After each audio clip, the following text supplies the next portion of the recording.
Shalom warga kerajaan, perayaan Natal sudah mendekat.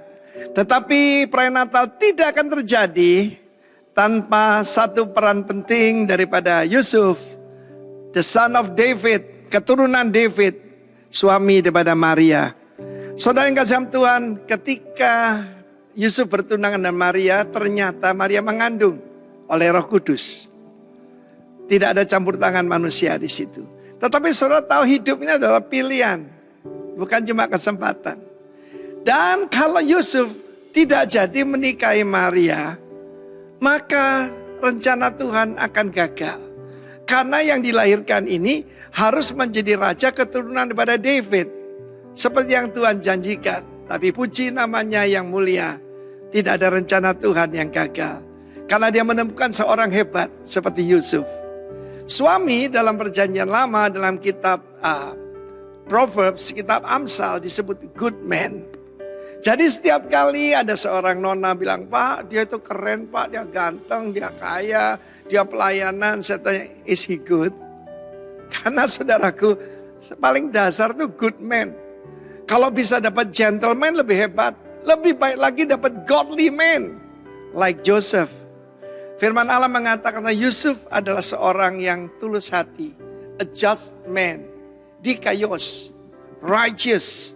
Seorang yang righteous. Wow.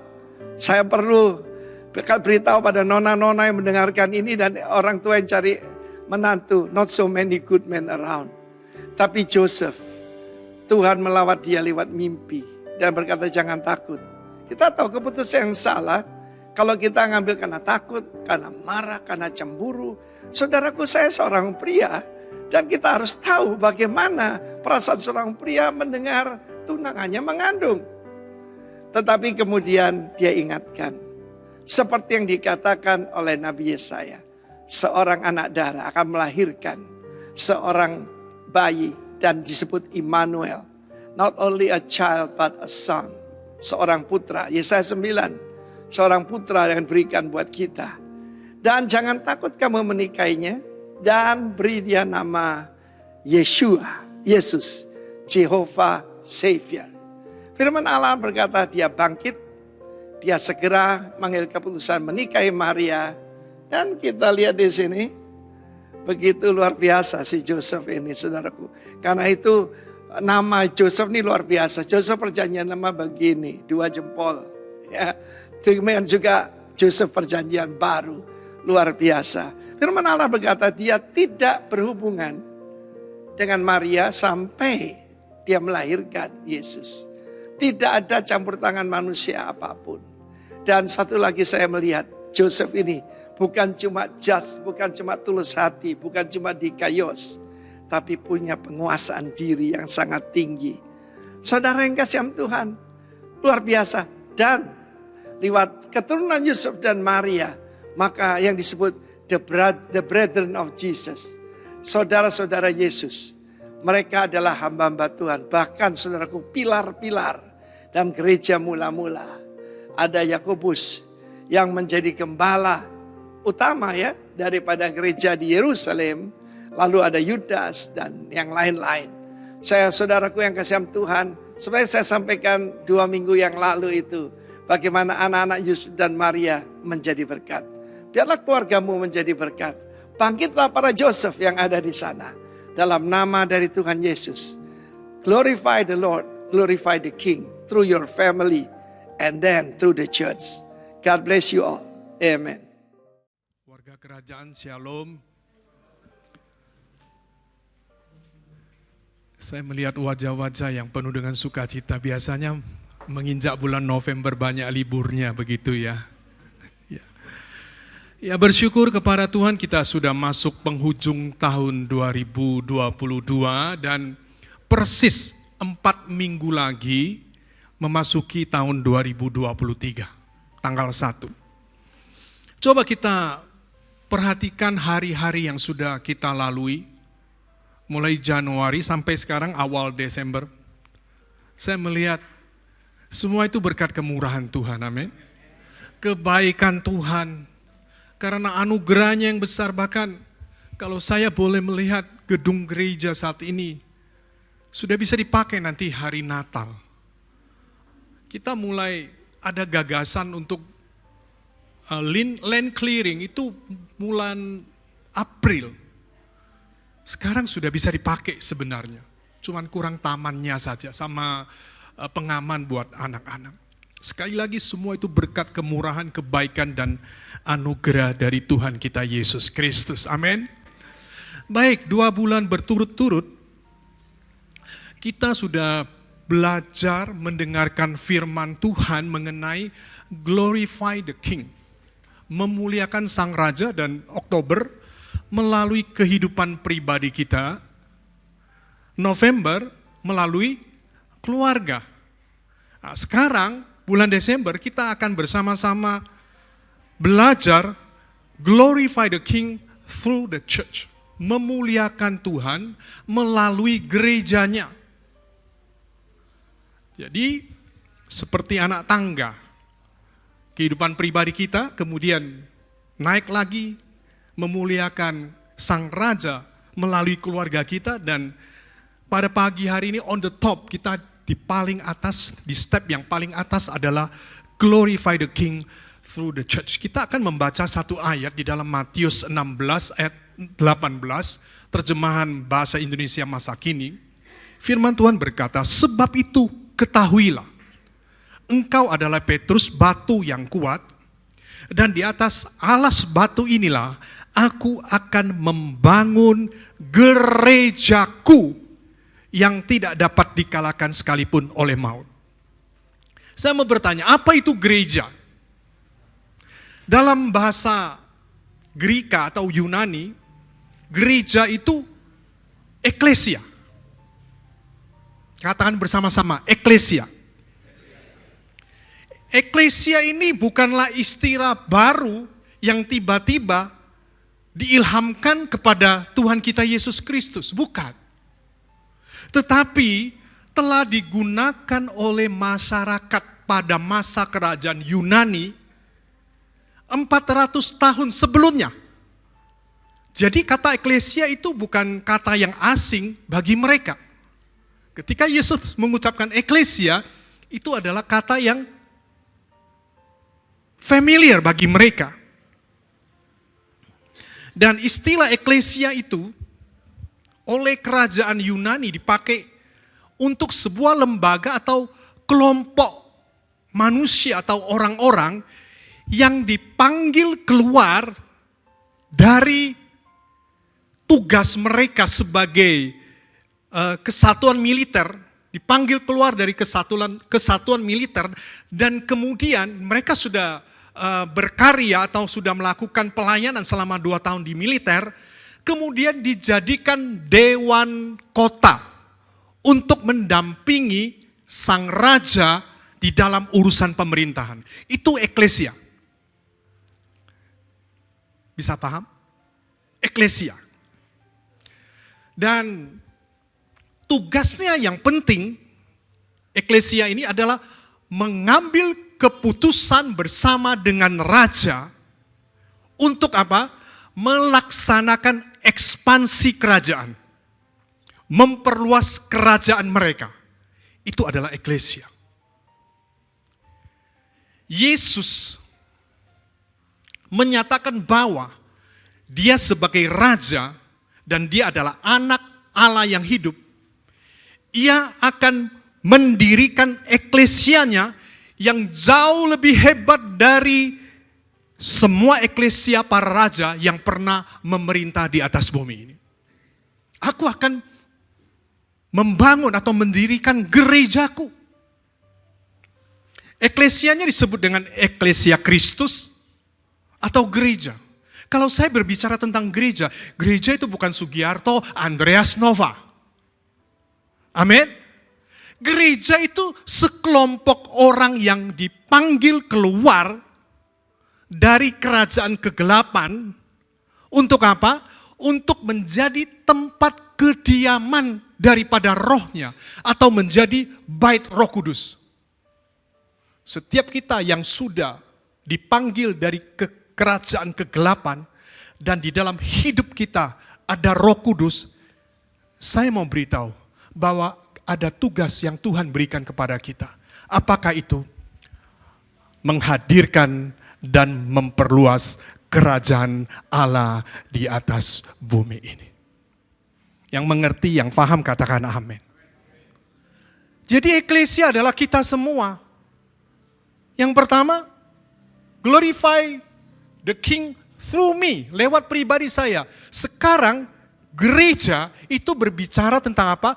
Glorify the King through siapa? Melalui siapa? Setiap kita yang tergabung di dalam eklesia Tuhan. Paham ya? Saya akan lanjut. Kembali ke tema kita. Glorify the King through the church. Bagaimana gereja memuliakan sang raja? Kita semua. Jawabannya simpel, sangat sederhana. Karena Yesus adalah kepala gereja, Yesus adalah kepala jemaat, gereja tinggal ikut teladannya Yesus. Amin. Karena Yesus telah memuliakan Bapanya di surga. Bagaimana caranya? Ikuti saja teladan Yesus sehingga kita juga bisa memuliakan Bapa di surga. Yang mengerti katakan amin. Di dalam Yohanes 17 ayat 4, firman Tuhan berkata seperti ini. Saat pagi hari ini pengajaran, jadi perhatikan baik-baik. Aku telah mempermuliakan engkau di bumi. Yesus mengatakan bahwa Dia telah memuliakan Bapanya di bumi. Dengan cara apa? Di sini disebutkan dengan jalan menyelesaikan pekerjaan yang Bapanya berikan kepadanya untuk dilakukannya. Jadi Yesus memuliakan Bapanya di surga dengan cara apa? Menyelesaikan pekerjaan yang sudah diberikan kepada Dia. Sekarang pertanyaannya lagi, pekerjaan apa yang telah diselesaikan oleh kepala gereja? Pekerjaan apa yang telah dilakukan oleh Yesus? Teladan itulah yang harus diikuti oleh gerejanya. Amin. Perhatikan baik-baik. Kalau kita mengatakan gereja kita ada gereja yang memuliakan Tuhan, kita akan tes apakah memang benar gereja kita ini adalah gereja yang sudah memuliakan Tuhan. Saya katakan bahwa tidak kebetulan loh, Tuhan sudah siapkan satu gedung gereja di sebelah sana. Karena kenapa? Lewat gerejanya, kita semua ini, kita akan memperluas kerajaan Allah di atas bumi ini. Tidak main-main loh, tapi Tuhan punya rancangan yang luar biasa sekali. Baik, apa saja yang sudah dilakukan oleh Tuhan Yesus selama berada di bumi? Yang pertama, saya akan berbicara dari perikop di dalam Yohanes 17 itu berbicara tentang doa Yesus kepada murid-muridnya. Jadi satu perikop itu. Yang pertama, kita akan melihat di dalam Yohanes 17 ayat 6. Bagaimana Yesus bisa mempermuliakan nama Bapa? Ayat tersebut mengatakan, Aku telah menyatakan namamu kepada semua orang yang engkau berikan kepadaku dari dunia. Mereka itu milikmu dan engkau telah memberikan kepada mereka kepadaku dan mereka telah menuruti firman-Mu. Yesus mempermuliakan Bapanya dengan menyatakan namanya kepada semua orang. Saya mau bertanya, apa maksud daripada menyatakan nama Bapa? Di dalam terjemahan New King James Version, menyatakan namamu itu diterjemahkan menjadi manifested your name. Memanifestasikan namamu. Jadi hal yang pertama, bagaimana gereja bisa mempermuliakan Sang Raja, yaitu dengan memanifestasikan nama Allah. Masih belum jelas. Apa maksudnya memanifestasikan nama Allah? Baik.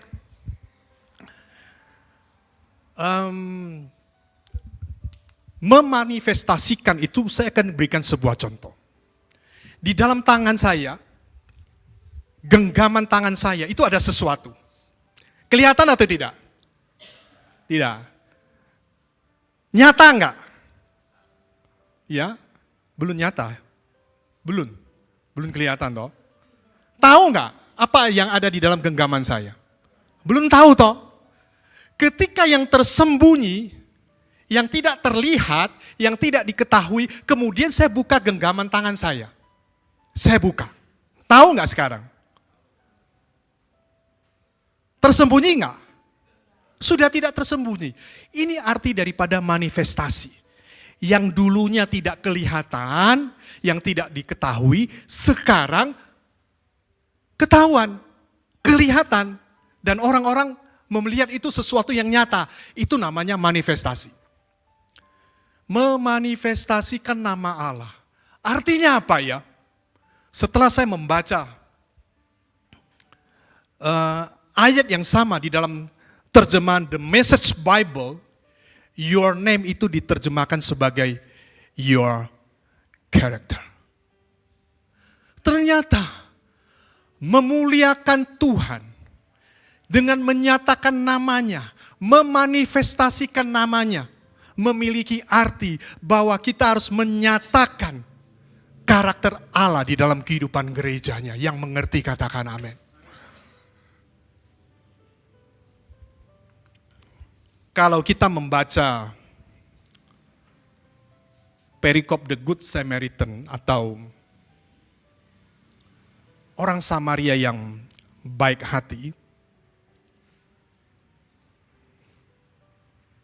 ada 3 lakon, 3 peran utama yang berjumpa dengan orang yang dirampok kemudian babak belur setengah mati. Masih ingat yang pertama ketemu siapa? Seorang Lewi. Kedua siapa? Seorang imam. Dan yang terakhir seorang Samaria. Ya, saya memandang seorang Lewi dan seorang imam itu adalah gambaran dari gereja. Mengapa? Karena seorang Lewi tersebut, ya kita tahu orang Lewi itu adalah gambaran daripada pelayan di bait suci, di bait Allah atau di gereja. Sementara seorang imam itu menggambarkan para pemimpin yang ada di bait Allah, di bait Tuhan, di gereja. Dan siapakah orang Samaria? Orang Samaria itu mereka sebenarnya penduduk Israel tetapi tinggalnya dekat dengan Samaria. Kemudian mereka menikah dengan orang asing. Dan agama mereka yang dahulunya itu adalah Yudaisme, tetapi karena kawin campur, maka agama mereka itu campuran antara Yudaisme dan penyembahan berhala. Jelas di dalam 2 Raja-Raja 17 ayat 26 firman Tuhan berkata seperti ini. Lalu berkatalah orang kepada Raja Asyur, bangsa-bangsa yang Tuanku angkut tertawan dan yang Tuanku suruh diam di kota-kota Samaria, tidaklah mengenal hukum beribadah kepada Allah negeri itu. Sebab itu dilepaskannyalah singa-singa ke antara mereka dan sesungguhnya membunuh mereka. Oleh karena mereka tidak mengenal hukum beribadah kepada Allah negeri itu. Di sini kalau boleh saya gambarkan, Samaria adalah gambaran dari orang-orang yang tidak mengenal Allah. Atau boleh saja disebut sebagai kafir. Tetapi kalau kita membaca perikop The Good Samaritan dengan seksama, ternyata orang Samaria itu memiliki moral, attitude yang jauh lebih baik daripada seorang Lewi dan seorang imam. Amin? Betul? Jangan sampai karakter Allah yang seharusnya menjadi atribut orang-orang Kristen, tetapi tidak kelihatan wujudnya dalam gereja. Seperti seorang imam dan seorang Lewi tadi.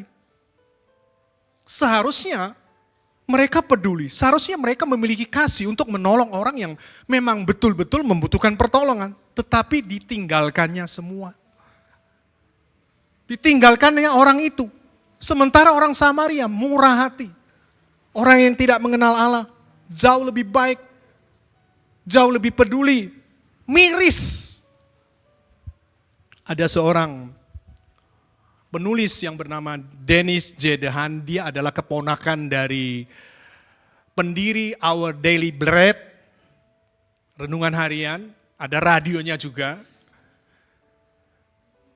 Dia menyebutkan ada satu, menulis sebuah pertanyaan dan saya pikir pertanyaan tersebut cukup mengusik perasaan orang Kristen yang peka. Dia berkata seperti ini, pernah berjumpa dengan seseorang yang mempunyai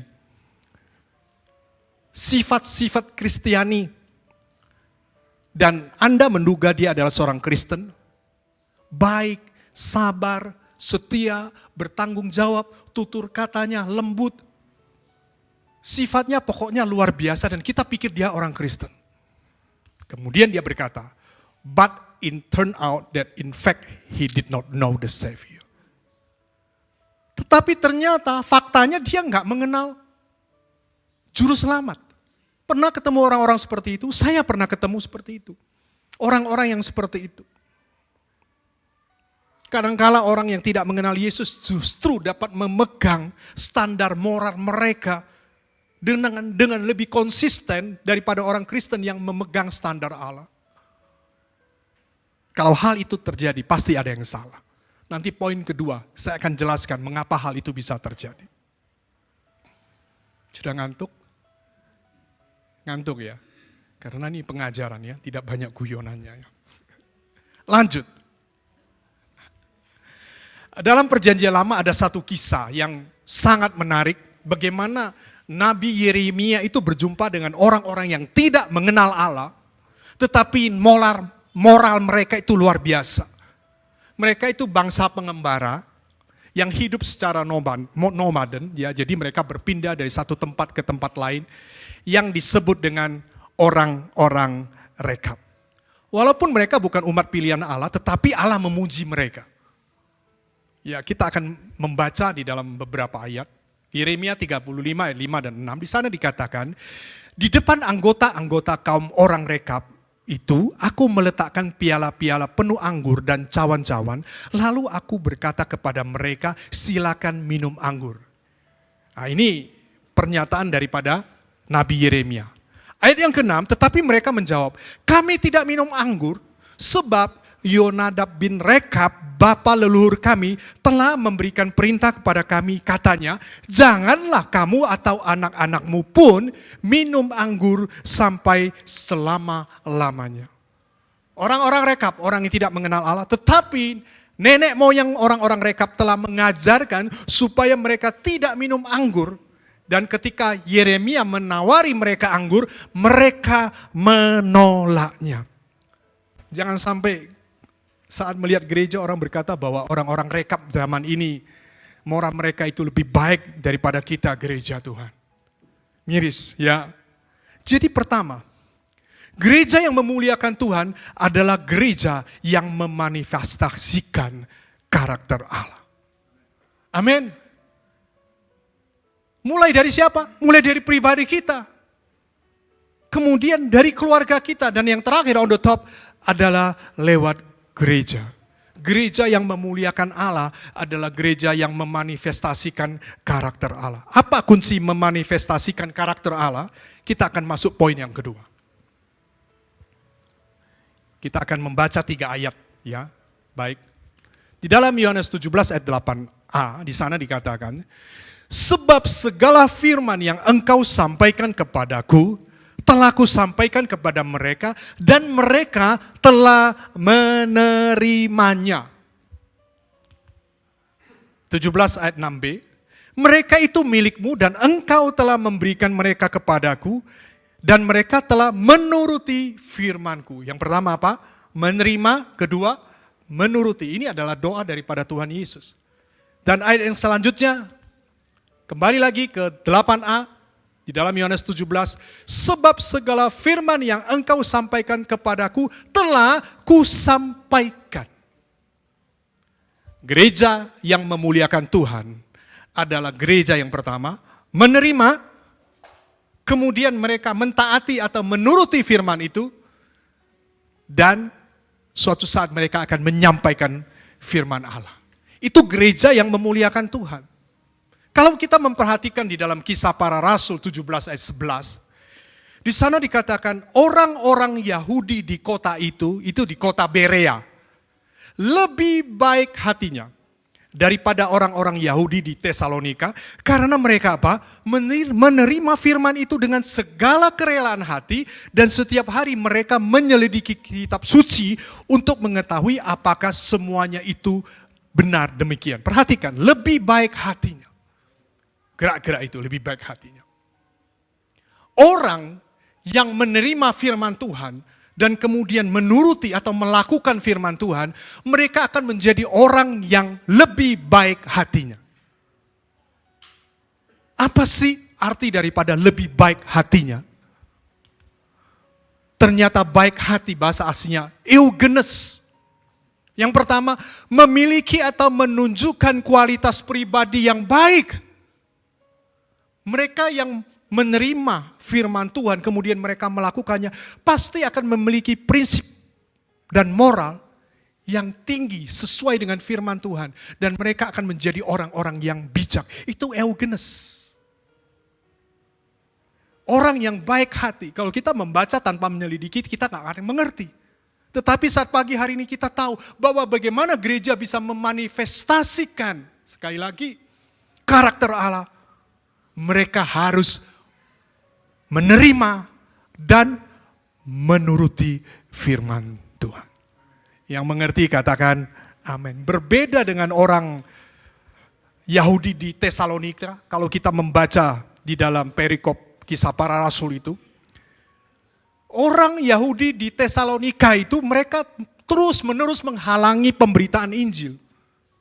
Sedangkan orang Yahudi di kota Berea, mereka sangat menghargai firman Allah.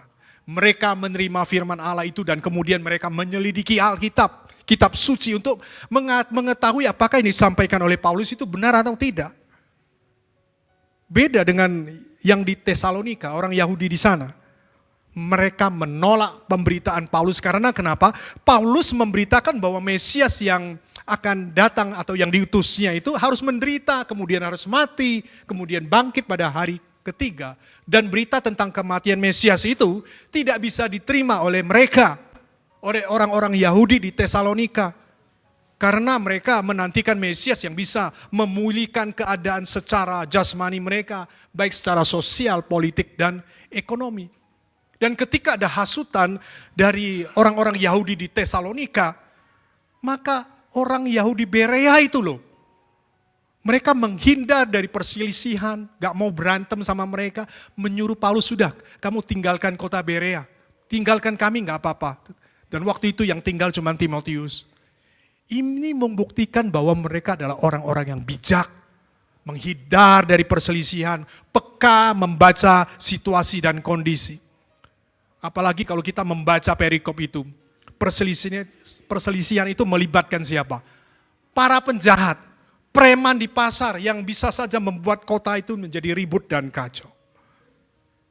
Jadi orang-orang Berea itu orang-orang yang sanggup untuk memanifestasikan karakter Allah. Karena kenapa? Mereka menerima dan menuruti firman Tuhan. Amin. Atos ya sepertinya ya, memang untuk gereja harus yang atos seperti itu. Ya, tapi nangkap toh, sudah gereja memanifestasi karakter Allah, dimulai dari pribadi kita. Jangan sampai sekelompok ada beberapa yang tidak memanifestasikan karakter Allah, itu nanti jadi batu sandungan buat yang lainnya.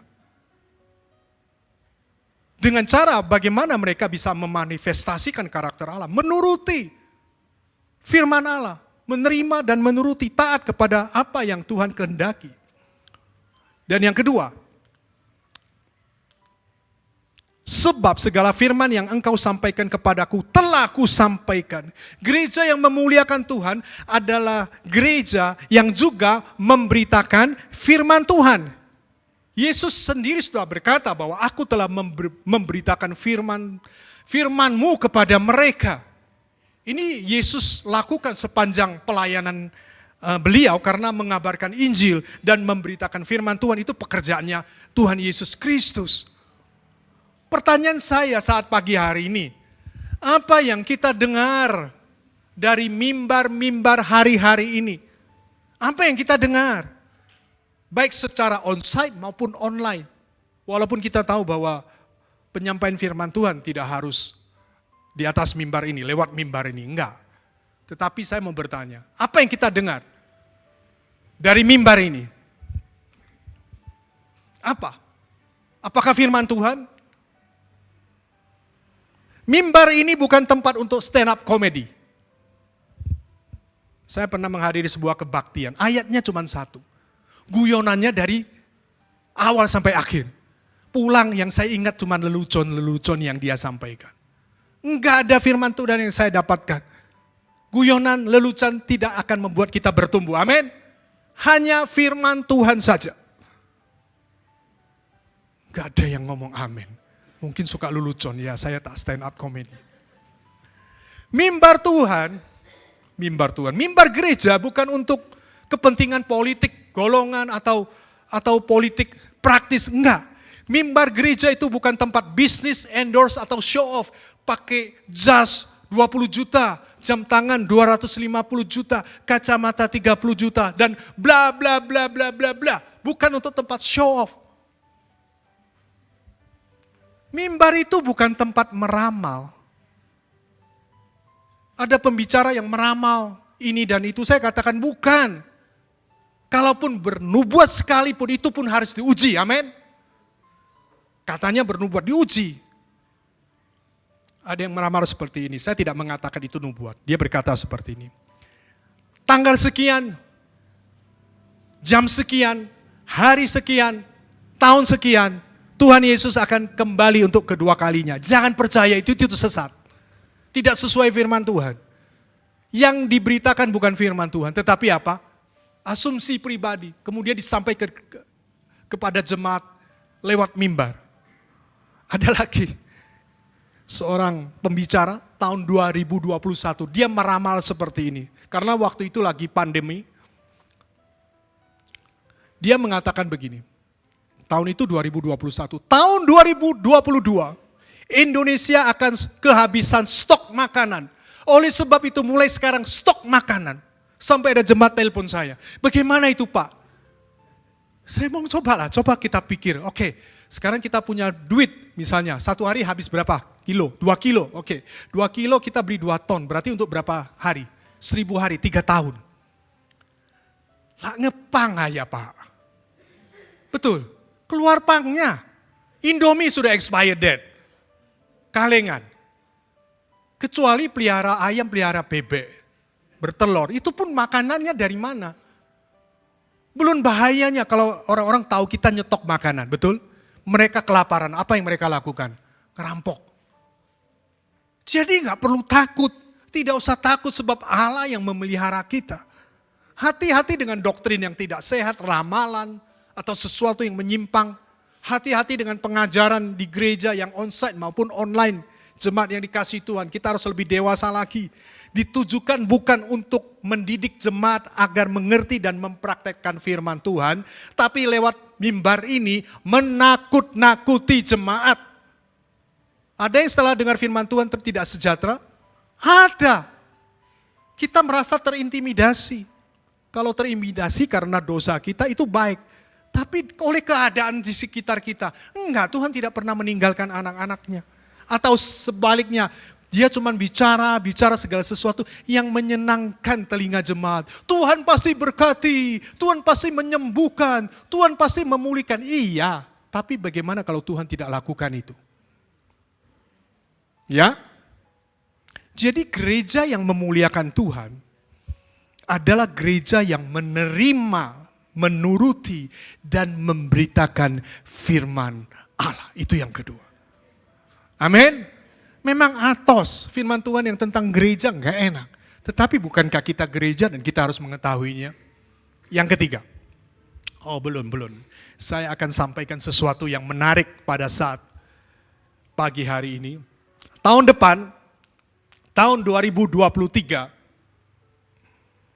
Gereja Rock Malang akan memperlengkapi generasi khususnya yang mempunyai kapasitas menjadi pembicara. Sehingga mulai tahun 2023, pembicara dari gereja lokal itu 50-70%. Beri kemuliaan bagi Tuhan. Tahun 2024, 80% sampai 100%. 2025, pembicara lokal gereja dari rock 90 sampai 100%. Kenapa? Karena saya melihat bahwa jemaat di tempat ini yang didengarkan adalah firman Tuhan yang membuat bertumbuh. Dan saatnya pertumbuhan itu akan dibuktikan. Lewat apa? Mereka yang sudah mendengarkan, menerima firman Tuhan. Kemudian mereka sudah menurutinya. Saatnya mereka akan memberitakan firman Tuhan. Yang betul-betul murni. Tidak dicemari oleh keadaan atau apapun yang dari luar. Siap-siap. Nanti siapa yang akan dipilih. Ya, ikuti saja nanti ada kelas-kelas homiletika. Bagaimana cara berkhotbah, hermeneutika, cara untuk menafsirkan dan lain sebagainya. Kelasnya akan dibuka bulan Januari karena kenapa? Gedung gereja kita sudah bisa ditempati. Sementara ini kita kesulitan, tetapi Tuhan sudah menunjukkan bahwa ke depannya, sekali lagi bukan hanya bisa menyampaikan khotbah, tetapi sekali lagi harus menerima dan menjadi pelaku firman Tuhan. Baru diizinkan untuk naik ke mimbar, memberitakan firman Tuhan yang murni, yang membawa pertumbuhan jemaat. Amin. Jadi tidak akan terlalu banyak tamu. Memang itu adalah harapan saya dan memang itu yang diharapkan oleh Tuhan. Supaya kita tidak hanya mengundang dari luar, pembicara dari luar. Dari gereja lokal akan muncul pembicara-pembicara yang kualitasnya tidak kalah daripada yang ada di luar. Amin.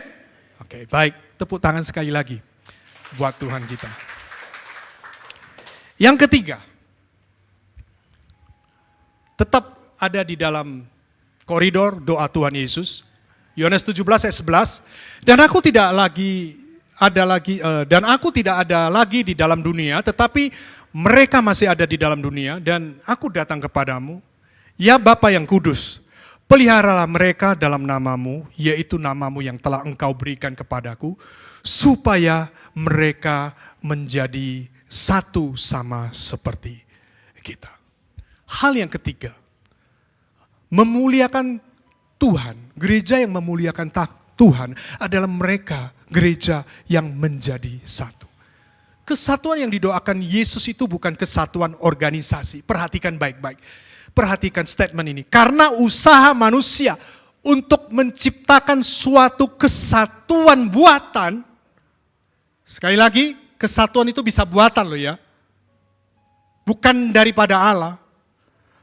Mengadakan pertemuan-pertemuan, konferensi atau pertemuan organisasi yang rumit dan dangkal dapat mengakibatkan, perhatikan baik-baik, pertentangan terhadap kesatuan yang didoakan oleh Yesus. Jadi jangan coba-coba kita mengadakan pertemuan yang dangkal dan rumit, dan itu merupakan usaha kita untuk membuat kesatuan buatan. Karena kenapa? Nanti tambah banyak masalah di situ. Kok gak ada aminnya ya? Yang dimaksudkan Tuhan Yesus itu bukan cuma pertemuan-pertemuan rohani yang dangkal dan asal-asalan saja. Pokoknya ada ibadah umum ataupun ibadah komisi. Bukan itu. Yang didoakan Yesus. Apakah itu? Kesatuan rohani. Ada di dalam doa Tuhan Yesus kalau kita perhatikan. Ada 4 hal. Saya cepat saja karena kita sudah mengetahui semuanya. Saya cuma mengulang. Yang pertama, kalau kita mengatakan kita satu roh, maka kita harus tinggal dalam Kristus. Maksudnya apa? Maksudnya di sini kita memiliki hubungan yang dekat, yang erat dengan Tuhan.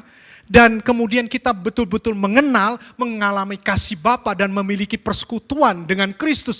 Itu tinggal dalam Kristus. Belum tentu orang-orang yang datang dan menghadiri gereja, mereka tinggal dalam Kristus. Kalau mereka tidak tinggal dalam Kristus, kesatuan rohani tidak dapat tercapai. Yang kedua, mereka harus menerima, percaya, menuruti firman Tuhan. Sehingga terjadi yang namanya pengudusan dalam kebenaran, pengudusan dalam kebenaran, sehingga orang yang mendengarkan, menerima, percaya, menuruti firman Tuhan, karakter mereka akan semakin hari semakin seperti karakter Kristus, seperti jemaat di Berea. Dan yang ketiga, mereka berpisah dari dunia, di dalam arti hidup mereka tidak kompromi dengan dunia, Tidak mau kompromi dengan dosa lagi. Dan yang terakhir ini tidak kalah pentingnya, rindu membawa keselamatan bagi yang terhilang. Bukan yang terhilang saja, tetapi yang hilang. Bukan mencari jemaat lain yang sudah bergereja. Bukan. Yang mereka yang masih belum kenal Yesus sebagai Tuhan dan Juru Selamat. Bila mana salah satu faktor ini tidak ada, maka kesatuan yang didoakan Tuhan Yesus tidak mungkin ada. Jadi jangan kita mau melayani tanpa keempat hal itu. Karena tidak akan mencapai kesatuan berdasarkan doa Kristus. Tidak akan. Ayo coba kumpulkan orang dan lain sebagainya. Tetapi kesatuan rohaninya belum ada. Saya katakan tidak mungkin akan terjadi yang namanya sesuatu yang dahsyat dalam gereja Tuhan. Harus dimulai dari kesatuan rohani. Di dalam Yeremia 32 ayat 39, di sana dikatakan, aku akan memberikan mereka satu hati dan satu tingkah langkah, sehingga mereka takut kepadaku sepanjang masa untuk kebaikan mereka, dan anak-anak mereka yang datang kemudian. Tuhan akan memberikan mereka apa? Satu hati dan satu tingkah langkah.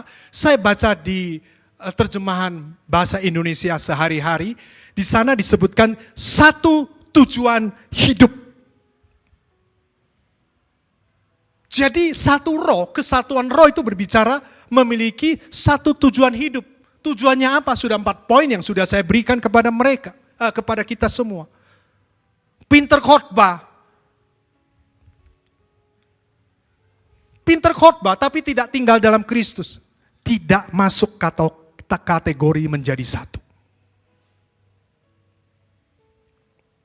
Melayani jadi imam musik. Tetapi tidak menerima, tidak percaya, tidak menuruti firman Tuhan. Mainan WA. Tidak masuk kategori menjadi satu. Apalagi jadi pemimpin di gereja, tapi tidak berpisah dengan dunia, di dalam arti tetap kompromi dalam dosa. Tidak masuk kategori menjadi satu. Tubuh Kristus, tapi tidak peduli dengan orang-orang yang belum percaya. Sebenarnya mereka memiliki kesempatan untuk menjangkau mereka. Bisa dimenangkan. Tidak masuk kategori menjadi satu. Oleh sebab itu tidak mudah kalau kita mau menjadi gereja yang memuliakan Tuhan. Karena gereja yang memuliakan Tuhan, Allah, adalah gereja yang memiliki kesatuan roh. Amin. Yang terakhir, saya tahu sudah capek ya mendengarkan pengajaran seperti ini ya.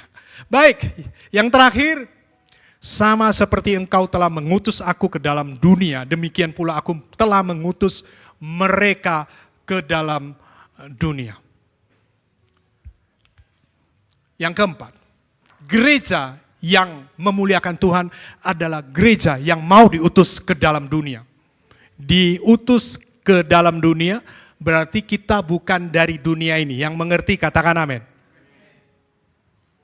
Kata dunia itu bahasa Greka, bahasa Yunani itu kosmos.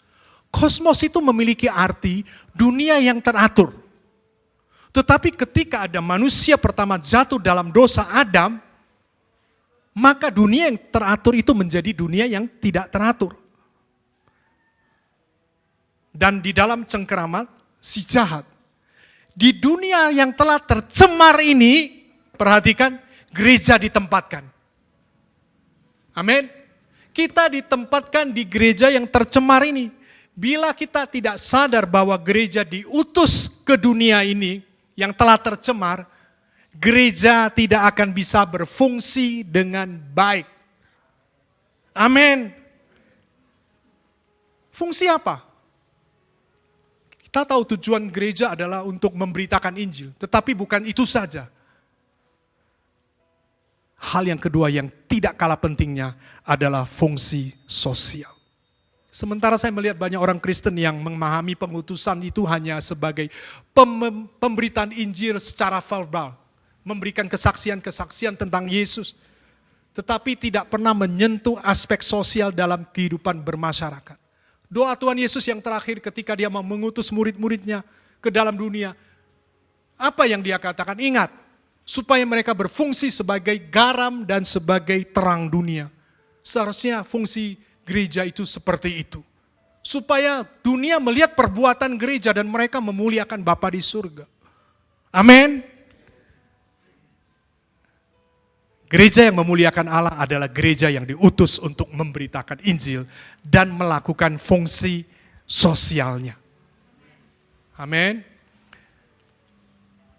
Misionaris Jim Yost, ini salah satu dosen yang mengajar saya tentang misi. Dia dari Amerika, melayani di Papua. Ingat, dia tidak hanya datang kemudian menginjili secara verbal terhadap suku Sawi yang ada di Papua. Dia melakukan fungsi sosialnya.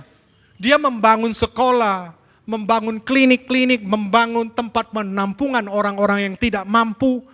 Istrinya itu bekerja di poliklinik loh. Untuk membantu orang-orang yang sakit ya. Orang di sana zaman dulu itu banyak yang kena skabies. Jadi luka sampai kelihatan tulangnya. Dan dilayani dengan baik. Fungsi sosialnya dilaksanakan. Dan pada akhirnya suku Sawi dimenangkan bagi Tuhan. Bukan cuma penginjilan secara verbal. Tetapi fungsi sosialnya juga bekerja. Warga kerajaan berdoa. Gedung gereja kita sudah selesai. Di sana itu tidak hanya ruang kebaktian, ada ruang roki memang, ada kamar mandi juga. Tapi ingat, di sana akan dibangun yang namanya klinik kesehatan Rock Malang. Amin. Ini kita sedang melaksanakan fungsi sosial kita.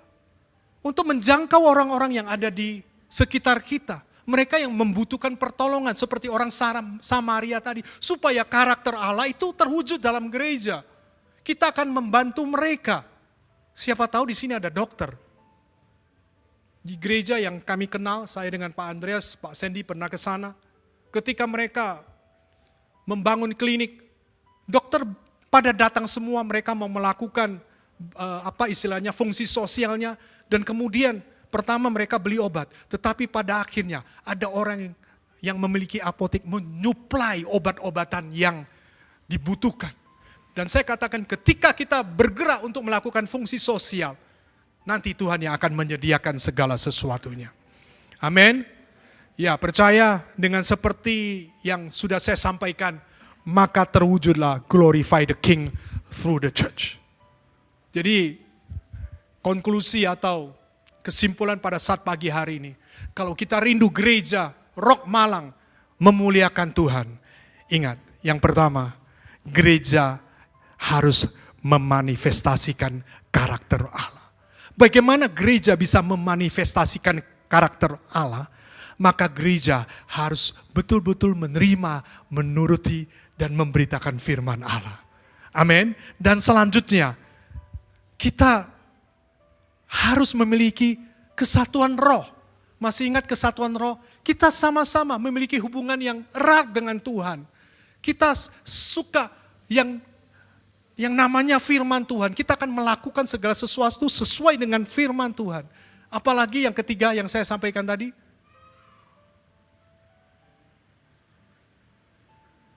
Lupa ya. Yang terakhir, menjadi alatnya untuk membawa jiwa-jiwa yang masih belum percaya kepada Tuhan. Itu memiliki kesatuan roh. Dan yang terakhir, gereja yang diutus untuk memberitakan Injil dan melakukan fungsi sosialnya. Saya yakin ketika kita melakukan keempat hal ini, gedung gereja kita tidak akan mampu untuk menampung jiwa-jiwa yang datang kepada Tuhan. Ibadah kita bukan cuma 1, 2, 3 kali, tetapi akan dilakukan pada hari-hari yang bukan hari Minggu saja. Amin.